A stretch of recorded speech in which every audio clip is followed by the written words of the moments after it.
طلاب يا حبايبي سنة تانية ثانوي في كل مكان، أهلا وسهلا بيكم في أول فيديو لينا.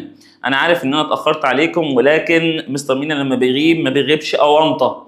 طبعا أنا جايب لك النهاردة إن شاء الله فيديوهات مراجعة هتفيدك جدا جدا جدا طول الفترة اللي جاية دي. هتكون عبارة عن مراجعات فيديوهات صغيرة جدا، لأن أنا عارفك بتتخنق وطبعا روحك في مناخيرك ومش مستحمل وقت كبير. الفيديو هيكون ما بين ربع ساعة تلت ساعة، هيكون في صورة سؤال وجواب، هيلم لك الفترة اللي جاية ديت الكيمياء بالتفصيل في صيغة سؤال وجواب، ومش هجبرك تتفرج عليا، ولكن لو ما اتفرجتش عليا هتندم. الأسئلة اللي أنا هحلها خلال ال10 أو ال12 فيديو دول، أو ال10 أو ال12 مراجعة دول، هيجي منهم أسئلة في آخر الترم، إن ما كانش كل الأسئلة هتيجي آخر الترم. فيديوهاتنا ومراجعتنا هنسميها كبسولة، 10 كبسولات 12 كبسولة 12 جرعة، خلوك في التمام. تعالى نبدأ مع بعضينا أول كبسولة معانا وأول جرعة، وتعالى نشوف الجرعة دي فيها إيه. تعالى نشوف أول اختبار عندنا. طبعا الاختبارات ديت هتبقى طبعا أو مراجعة، نظام المراجعة هيكون في صيغة أو في شكل اختبارات. الاختبارات ديت نفس الاختبارات ونفس الشكل اللي هتيجي لك آخر الترم. تعالى نشوف الاختبار الأول، وأول مراجعة عندنا في الترم. اختر الإجابة الصحيحة. مصطلح الإلكترون لم يكن معروفا وقت تأسيس نموذج ذرة طبعا مين؟ تومسون. لأن تومسون قال لي إيه؟ قال لي إن الذرة دي عبارة عن كرة متجانسة زي البطيخة من الشحنات الموجبة، ومطمور فيها شحنات سالبة، بس ما قاليش إن هي إلكترونات، عاملة زي البطيخة واللب اللي فيها. طيب السؤال الثاني بيقول لي اتفق العالمين تومسون ورذرفورد على أن الذرة متعادلة كهربيا، نواة الذرة موجبة الشحنة، الذرة كرة متجانسة، الذرة كرة مصمتة. طيب تومسون ورذرفورد اتفقوا على ان الذرة متعادلة كهربيا، لان قالوا لي ان الشحنة الموجبة قد الشحنة السالبة. مستر مين اللي قال ان نواة الذرة موجبة الشحنة؟ اللي اكتشف النواة اساسا رذرفورد بالتجربة بتاعته الشهيرة، يبقى دي تبع رذرفورد مش الاثنين. طيب الذرة كرة متجانسة عاملة زي البطيخة، دي تبع تومسون، اللي قالها تومسون مش رذرفورد. الذرة كرة مصمتة برضو اللي قالها مين؟ اللي قالها تومسون مش رذرفورد. هو عاوز حاجة مشتركة ما بين رذرفورد وتومسون. طيب رقم 3 بيقول لي ايه؟ رقم 3 بيقول لي دراسة الطيف الخطي لذرة ما تمكننا من معرفة ايه؟ هل نظائر العنصر، ولا مستويات الطاقة في ذرة العنصر، ولا تركيب نواة ذرة العنصر، ولا عدد النيوترونات في نواة ذرة العنصر؟ طبعا الطيف الخطي ده كان بيدل على مين؟ على المستويات الطاقة اللي موجودة عندي في اللي هي الذرة. مستويات الطاقة اللي كانت بيطلع عليها الإلكترونات وبعد كده تنزل فتديني الطيف الخطي. لما باجي أعمل إثارة للذرة فالإلكترون يطلع من مستواه لمستوى طاقة أعلى، وهو نازل هيفقد نفس الطاقة اللي اديتها له بس في صورة طيف. وطبعا هنا بتختلف الطيف اللي طالع من ذرة للتاني بسبب اختلاف العدد الذري. رقم 4 بيقول لي العالم الذي حطم اعتقاد بور بوجود مناطق في الذرة محرمة على الإلكترون. مين اللي حطم الفكرة دي؟ العالم شرودنجر. اشمعنى مستر شرودنجر؟ لأن العالم ده عمل إيه؟ عمل النظرية الميكانيكية الموجية للذرة، وعمل معادلة اسمها المعادلة اللي هي الموجية على حركة الإلكترون. والنظريه دي والمعادله دي لما جم حلها، او لما جه حلها، لقي او حدد المناطق اللي بتدور فيها الالكترونات حول النواه. قال لك ان اي فراغ حوالين النواه بيدور فيها الالكترونات، يعني مفيش حاجه اسمها مناطق محرمه. وراح سمى المنطقه اللي حوالين النواه دي كلها اسمها السحابه الالكترونيه. اي حته بيلف فيها الالكترون حوالين النواه اللي هو الفراغ اللي حوالين النواه سميناه سحابه الكترونيه. ولكن حدد لي بالتحديد او قال لي بالتحديد ان في مناطق الالكترون بيحب يدور فيها او بيزداد فيها احتماليه تواجد الالكترون اللي هي الاوربيتالات. يبقى الراجل ده هو اللي حطم فكره ان في مناطق محرمه، قال ان اي حته ممكن يدور فيها الالكترونات حول النواه. طيب الالكترون الذي له عددي الكم N4 L3 يوجد في المستوى الفرعي مين؟ طب N ب4 يبقى المستوى الطاقه الرئيسي الرابع. طب L ب3، بص يا سيدي، الاس ال بتاعته ب0، البي ب1، الدي ب2 والاف ب3.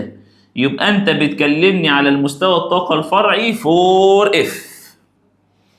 طيب يمكن تحديد عدد الالكترونات التي يتشبع بها كل مستوى طاقة فرعي من خلال العلاقة. طيب ان اس 2 ولا 2 ان اس 2 ولا 2 ال زائد 1 ولا 2 في 2 ال زائد 1؟ تعال نحدد مستوى طاقة فرعي ونشتغل عليه. وليكن مثلا عندي مستوى الطاقة الفرعي اس. مستوى الطاقة الفرعي اس بيكون فيه اوربيتال واحد، والاوربيتال ده بيشيل الكترونين. يعني انت عندك المستوى الطاقة الفرعي اس بيشيل اول على اخر الكترونين. طيب الالكترونين دول احددهم من انهي علاقة؟ تعال نمسك علاقة ونطبق. تعال ليه نمسك العلاقة الأولى اللي هي بتقول لي 2 في 2 ال زائد 1 ونطبق. الاتنين ما فيهاش أي مشكلة. طيب الاتنين دي برضه ما فيهاش أي مشكلة. في ال بتاعت الاس بزيرو زائد 1. تيجي تعملها بالآلة، أدي هنا 2 في 0 بزيرو زائد كام؟ 1. يبقى القوس ده 1 هتضربه في 2 يعني يديني 2 الكترون، وهو ده عدد الالكترونات اللي بيشيلوا مستوى الطاقه الفرعي اس. يبقى انت العلاقه اللي هي 2 في 2 ال زائد 1. لو انت طبقتها مثلا على البي هتديك نفس نفس القيمه. هو البي فيه كام اوربيتال؟ البي فيه 6 الكترونات علشان في عندي 3 اوربيتالات. ادي يا عم ده بيشيل 2 وده بيشيل 2 وده بيشيل 2، يبقى 3 اوربيتال ب 6 الكترون. تعالى بقى احط او طبق العلاقه ديت على البي نشوف هتديني 6 الكترونات ولا لا. طيب ادي يا عم 2، افتح القوس، 2 في ال بتاعت البي بكام؟ بواحد زائد 1 نشوف هتدينا كام. 2 في 1 ب2 زائد 1 يبقى 3، يبقى 2 في 3 بكام؟ ب6. وهي دي الالكترونات اللي بقدر املى بيها مستوى الطاقه الفرعي بي. طيب السؤال السابع بيقول لك ما عدد الاوربيتالات تامة الامتلاء. تامة الامتلاء في ذرة الكربون C6 في الحالة المستقرة. طيب انت طبعا هنا مضطر ان انت حضرتك توزع، بس طبعا مش التوزيع بتاع اعدادية. اللي هيوزع توزيع اعدادية ده ما خدش كيمياء. ده تقول له بقى ده تدي له بوسة كبيرة وحضن كبير وتقول له اركن على جنب. احنا دلوقتي هنوزع حسب اللي هو البناء التصاعدي اللي هو مستويات الطاقة الفرعية. 1s2 2s2 2b2 2 4 6. ادي ال6 الكترونات. هو عاوز الاوربيتالات تامة الامتلاء اللي مليان على الاخر. طب انت عندك في الاس كام اوربيتال مليان دلوقتي؟ ادي 1 وادي اس فيه كمان 1. البي فيه 3 اوربيتال، بس ال3 اوربيتال فيهم كام الكترون؟ فيهم 2، يبقى ما فيش حد فيهم مليان على الاخر. يبقى انت عندك كام اوربيتال مليان؟ ال1 اس مليان على الاخر وال2 اس مليان على الاخر، يبقى انت عندك 2 اوربيتال تم الامتلاء. طيب السؤال اللي بعد كده اللي هو رقم 8، ما العدد الذري للعنصر الذي يحتوي مستوى الطاقة الرئيسي ان ب3 في ذرته على 16 الكترون؟ هو بيقول لك هنا بيسألك على ما العدد الذري، عاوز العدد الذري، وعندك العنصر ده اخره مستوى الطاقة الثالث. مستوى الطاقة الثالث في ذرته فيه كام الكترون؟ 16. طيب تعالى نمشي بقى مستوى. المستوى الاول معايا 1s2، المستوى الثاني معايا اللي هو 2s2 2b6. طيب المستوى الثالث فيه مين؟ ما تنساش المستوى الثالث فيه اس والبي والدي. يبقى انت عندك 3s 2 وال3 بي كام؟ 6، وعندك ال3 دي بس قبله 4s عشان بناء تصاعدي. 4s شايل 2 وعندك 3 دي. هو قال لك اخري مستوى الطاقه الثالث. مستوى الطاقه الثالث فيه مستوى الطاقه فرعي بي واس ودي. طيب المفترض ان مستوى الطاقه الثالث ده فيه 16 الكترون. طيب تعال نعد. ادي هنا 2 مستوى الطاقه الثالث اهو، وادي 6 8. من ال 16 يبقى اتفضل لي كام؟ يبقى اتفضل لي يا مستر 8 الكترون. ال 8 الكترون دول شايلهم مين؟ شايلهم الدي. يبقى مستوى الطاقه الثالث فيه مين؟ 2 و6 و8. 2 و6 8 8 و8 ادي 16. طيب هو عاوز العدد الذري بقى، عد بقى. ادي 2 و2 4 و6 10. وادي هنا 10 ادي كده 20 و8 28. يبقى العدد الذري بتاعي 28. طيب تعالى لي السؤال رقم 9. اي مما ياتي يعبر عن موقع العنصر اكس 73 في الجدول الدوري. طبعا انا عاوز اكبر بس شويه كده. اي مما يلي يعبر عن موقع اكس 73 في الجدول الدوري. هتوزع. طيب وزع. طبعا مش هوزع اللي هو البناء التصاعدي عشان يبقى طويل، 73 دول كتير قوي.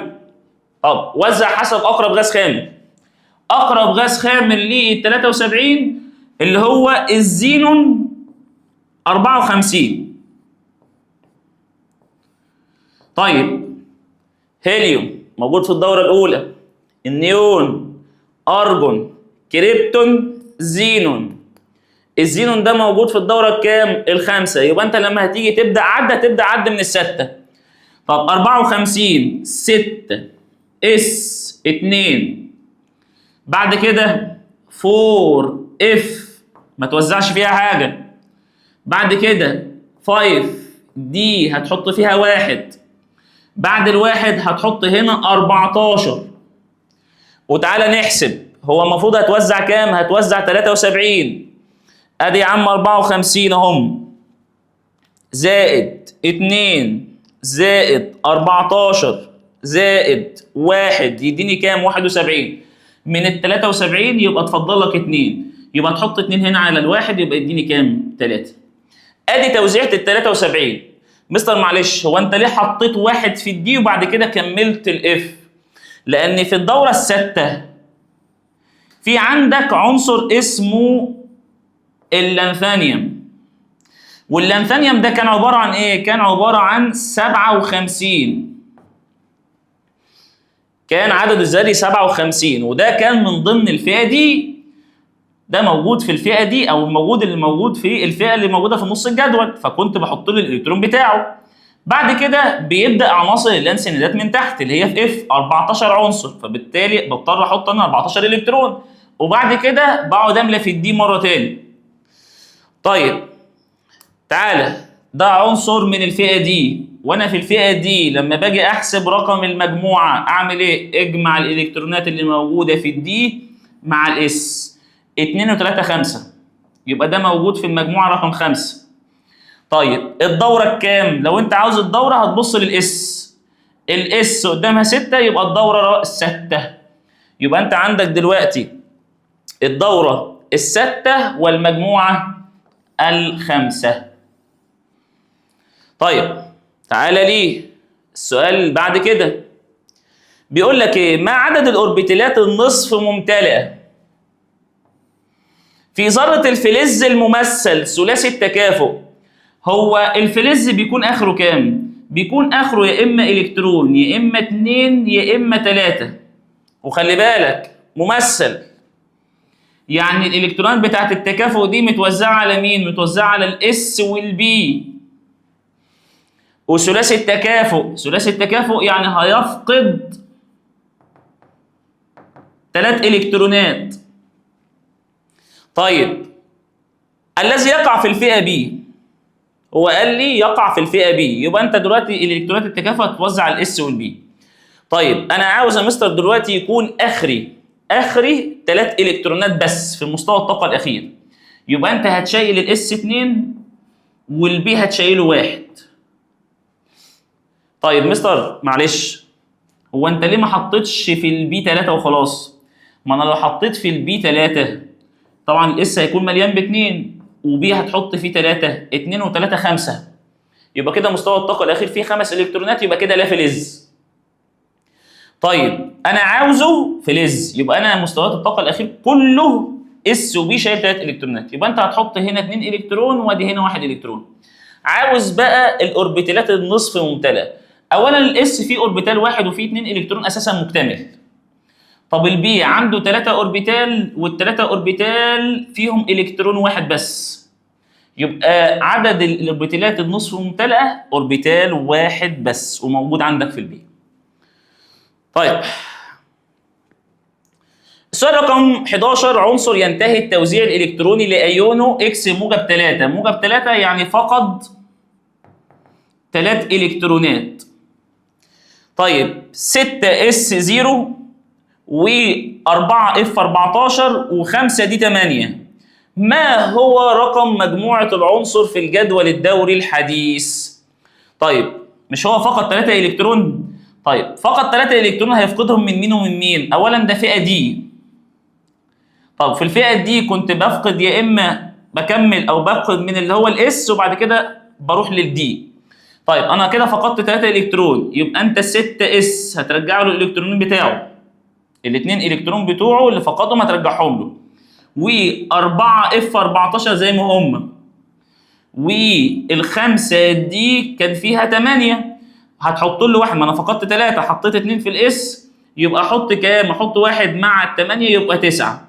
بس انت خدت فيه حاله شاذه، لما يكون الاس ب2 والدي ب9 لا انا عاوزها اكثر استقرارا، يبقى خلي دي في الاس خليها 1 وفي الدي خليه 10 عشان يبقى بالنسبه لي التوزيع او الذره اكثر استقرارا. طيب انا عاوز اجيب رقم المجموعه، رقم المجموعه يبقى هتجمع الالكترونات بتاعت الاس مع الالكترونات بتاعت الدي، يبقى 1 و10 11، يبقى ده في المجموعه 11. طيب رقم 12، اي الايونات التاليه يكون نصف قطره هو الاكبر؟ مش هو عاوز نص القطر الاكبر؟ عناية. طيب الاف سالب ولا ال اي موجب 1 ولا الاي سالب ولا الار بي موجب 1؟ الايون الموجب اساسا نص قطره بيكون صغير، يبقى انا مش هبص لدول. ليه؟ لان انا فقدت الكترونات فشحنه النواه الفعاله بتزيد، فبلاقي طبعا قوه التجاذب زادت، فطبعا الذره بتبدا ايه؟ حجمها يقل او نص القطر بيقل، او الايون نص قطره بيقل. طيب يبقى انا هدور بس في السالب، لان طبعا لما بتيجي تكتسب الكترونات قوه التنافر اللي ما بين الالكترونات بتزيد، وقوه التنافر بتطلع الايون لبره او بتخلي البالونه بتاعتي بتزيد شويه. طيب الاف هو اللي اكبر ولا الاي؟ طبعا الاف ده موجود في مجموعه الهالوجينات من فوق خالص، والاي موجود من تحت اللي هو اليود، وانا كل ما بنزل من فوق لتحت اللي بيحصل نص القطر، نص القطر بيزيد. يبقى انا هنا بالنسبه لي مين اللي ازيد؟ الاي سالب 1. طيب تعالى لي السؤال بعد كده رقم 13.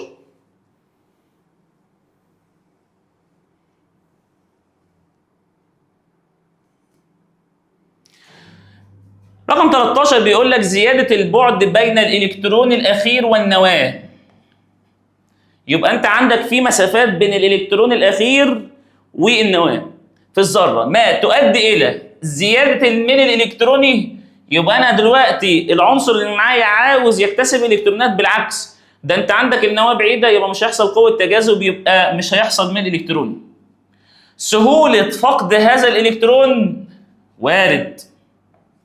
ليه يا مستر؟ لان طبعا النواه بعيده عن الكترون مستوى الطاقه الاخير، يعني ما لهاش سيطره عليه، فمش قادره، او قوه التجاذب بتاعت النواه ضعيفه، او الشحنه الفعاله اللي هي واصله للالكترون مستوى الطاقه الاخير قليله، فبالتالي النواه ما عندهاش سلطه كبيره على الالكترون مستوى الطاقه الاخير، فممكن تفقده بسهوله. طيب زياده قوه التجاذب بين هذا الالكترون والنواه، لا ده النواه بعيده. طيب زياده السالبيه الكهربيه، لا النواه بعيده مش هيحصل قوه تجاذب ما بين الالكترون والنواه. يبقى انا دلوقتي سهوله فقد هذا الالكترون. طيب تعالى ليه مساله تم تخفيف 250 ملي لتر من محلول NaCl تركيزه 25 من 100 مولر بالميه حتى اصبح حجمه 500 ملي لتر. ما تركيز المحلول المخفف؟ طيب خدنا يا سيدي قانون للتخفيف، M في V اللي هو قبل التخفيف بيساوي M داش في V داش اللي هو بعد التخفيف. طيب ام قبل التخفيف كان تركيزه بكام؟ كان التركيز قبل التخفيف ب 25 من 100 مولر.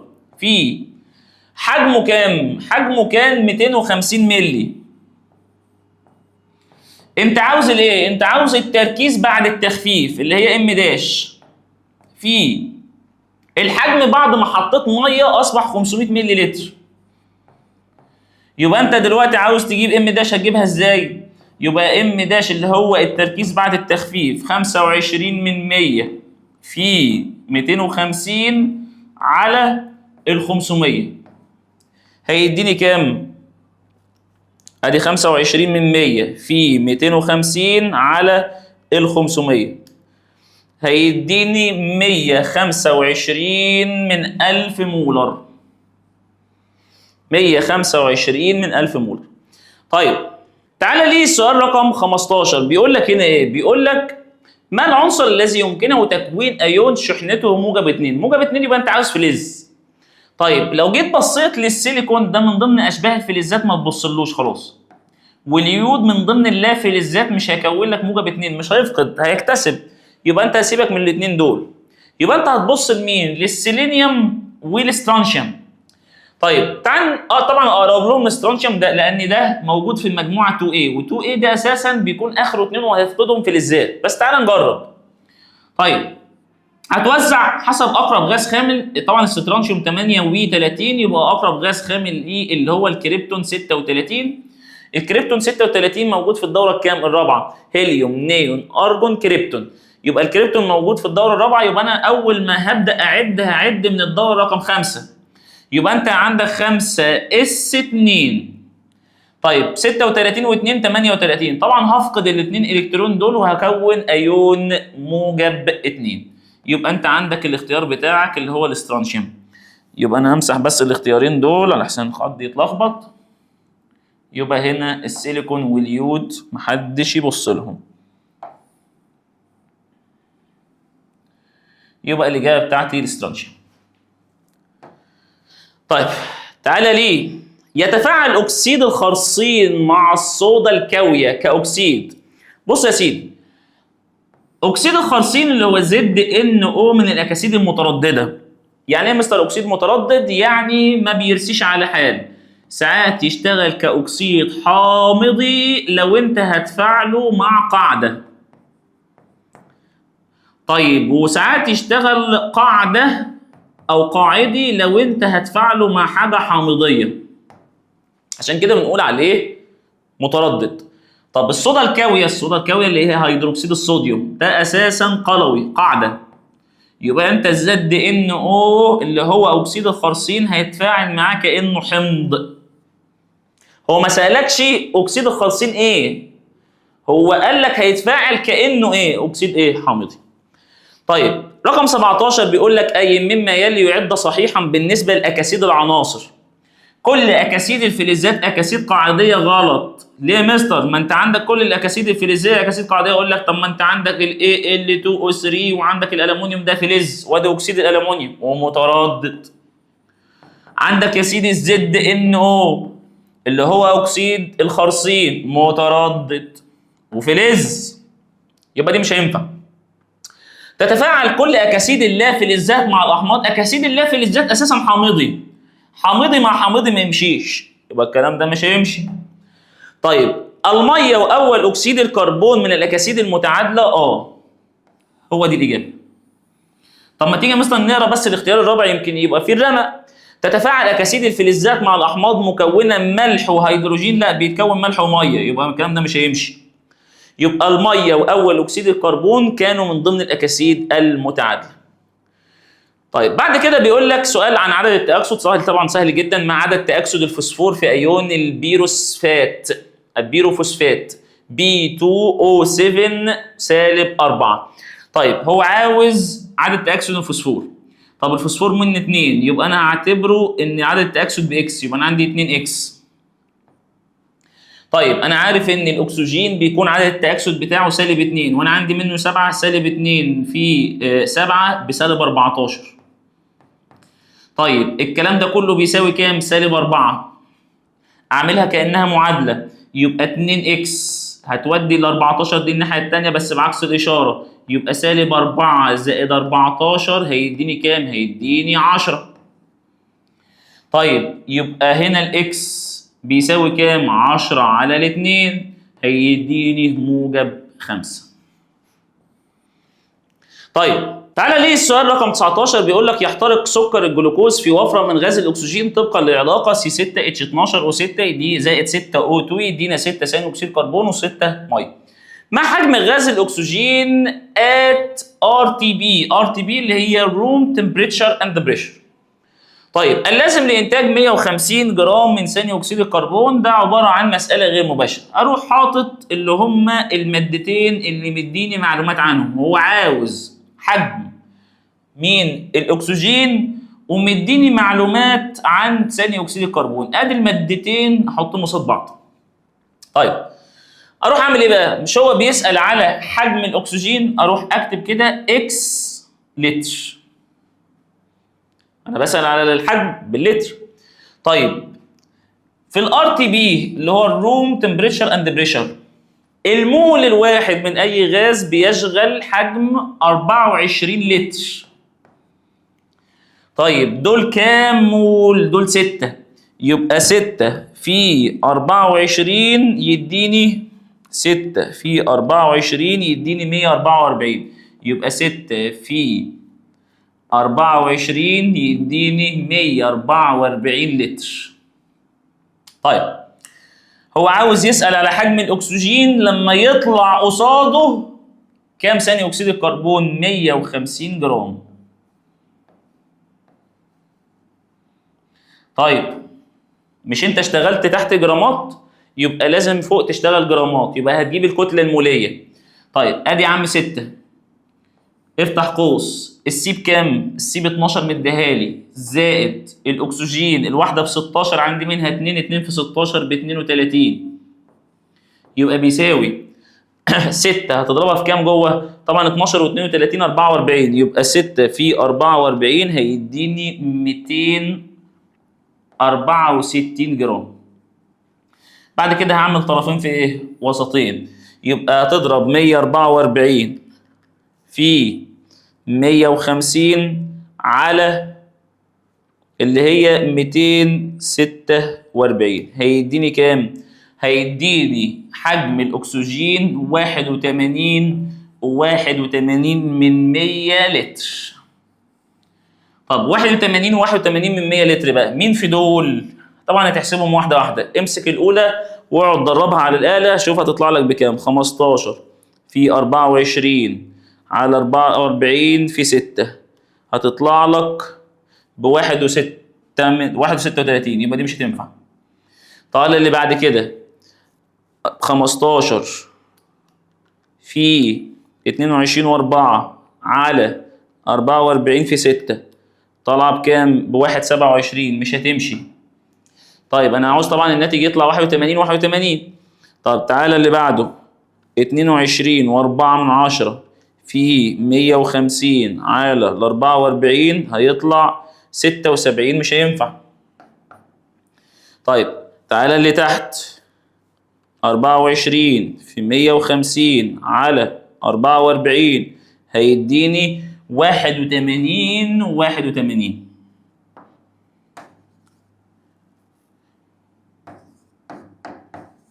يبقى هي دي الإجابة. طيب تعالى لي السؤال اللي بعد كده. بيقول لك في التفاعل المقابل NaI اللي هي النيكل زائد 2HCl يديني NaICl2 اللي هو كلوريد النيكل وهيدروجين. أي مما يأتي يمثل العامل المختزل. عامل مختزل يبقى حصل له عملية أكسدة، وطالما هنا حصل له عملية أكسدة يبقى الشحنة الموجبة بتاعته زادت. طيب تعال نمسك مادة وليكن مثلا نمسك النيكل. طبعا ده عنصر النيكل عدد التأكسد بتاعه بزيرو. طبعا لما خرج في صورة مركب عدد التأكسد بتاعه بكام؟ عاوز احسبه. هعتبر ان النيكل باكس، وانا حافظ ان الكلور بسالب 1، عندي منه 2 يبقى سالب 2. المركب ده كله معلوش اي شحنات يبقى بيساوي صفر. متعادل يبقى اكس بيساوي موجب 2، يبقى النيكل هنا بقي موجب 2. من صفر لموجب 2 يبقى كده الشحنه الموجبه زادت، يبقى حصل له النيكل حصل له عمليه اكسده. ذره النيكل دي حصل لها اكسده، يبقى هي دي العامل المختزل، يبقى ذرات النيكل. طيب تعالى لي السؤال اللي بعد كده، السؤال رقم 21.